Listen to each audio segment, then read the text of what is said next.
स्रोत ग्रंथ स्रोत 106। इज़राइल का पापाचरण और पश्चाताप। हालेलुया।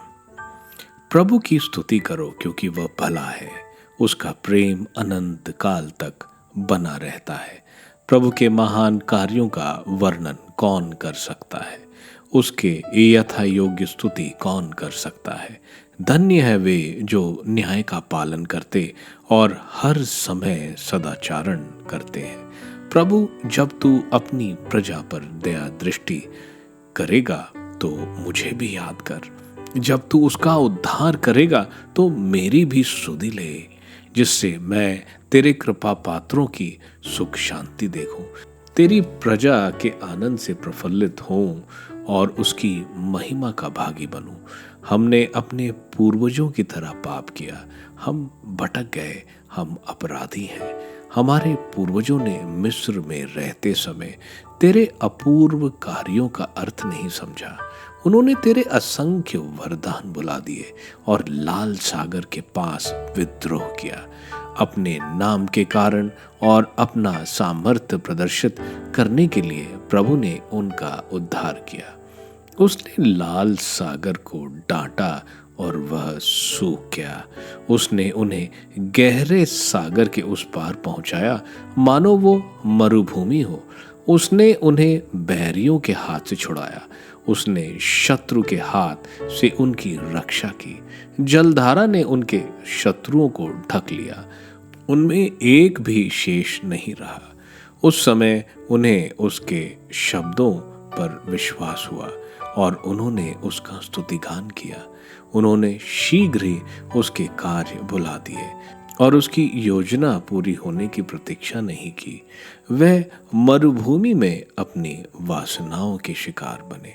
उन्होंने निर्जन प्रदेश में ईश्वर की परीक्षा ली। वह जो मांगते थे ईश्वर ने उन्हें दे दिया, किंतु उनमें उचाट भी उत्पन्न किया। उन्होंने शिविर में मूसा से ईर्ष्या की और प्रभु को अर्पित हारून से भी। पृथ्वी फटकर दातान को निकल गई और उसने अभिराम के दल को समेट लिया। उनके समुदाय में आग लगी, ज्वालाओं ने दुष्टों को भस्म कर दिया। उन्होंने होरेब में एक बछड़ा गढ़ा और धातु की मूर्ति को दंडवत किया। उन्होंने अपने महिमा में ईश्वर के बदले घास खाने वाले बैल की प्रतिमा की शरण ली। उन्होंने अपने मुक्तिदाता ईश्वर को भुला दिया, जिसने मिस्र देश में महान कार्य किए थे, हाम देश में चमत्कार दिखाए थे और लाल समुद्र के पास आतंक फैलाया था। वह उनका सर्वनाश करने की सोच रहा था, किंतु उसके कृपा पात्र मूसा बीच में आए और ईश्वर ने उन पर से अपना विनाशकारी क्रोध हटा दिया। उन्होंने रमणीय देश का तिरस्कार किया, उन्हें प्रभु की प्रतिज्ञा पर विश्वास नहीं था। वह अपने तंबुओं में भुनभुनाते रहे और उन्होंने प्रभु की वाणी की अवज्ञा की। प्रभु ने हाथ उठाकर शपथ खाई कि वह मरुभूमि में उनका विनाश करेगा, उनके वंशजों को राष्ट्रों में तितर बितर कर देगा और उन्हें अन्य देशों में निर्वासित करेगा। उन्होंने पेयोर के बाल देवता का जुआ स्वीकार किया और निर्जीव देवताओं को चढ़ाई बलि खाई। उन्होंने अपने आचरण द्वारा ईश्वर को चिढ़ाया और उनमें महामारी फैल गई। तब पीनहास उठकर मध्यस्थ बने और महामारी रुक गई। इसके कारण पीनहास पीढ़ी दर पीढ़ी सदा के लिए धार्मिक माने गए।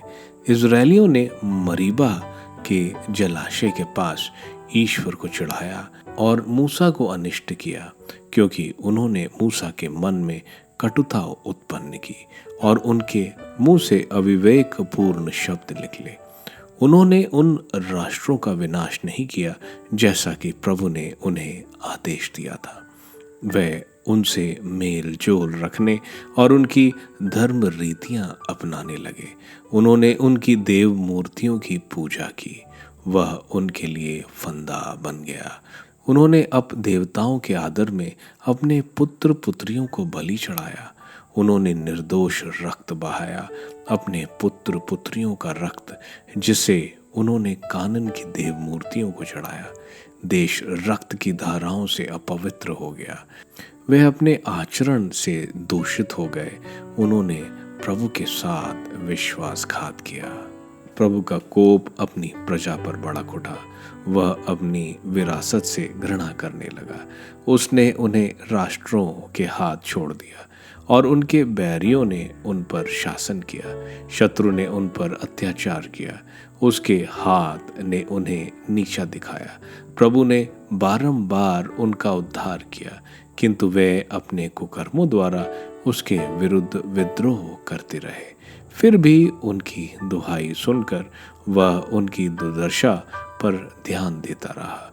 वह उनके लिए निर्धारित विधान का स्मरण करता और अपनी अपूर्व दयालुता के कारण त्वरित हो जाता था।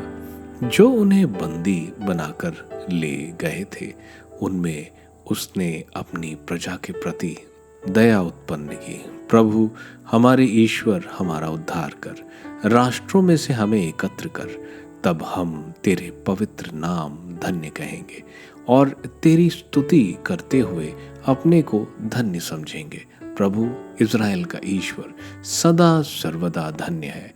सब लोग यह कहें, आमीन।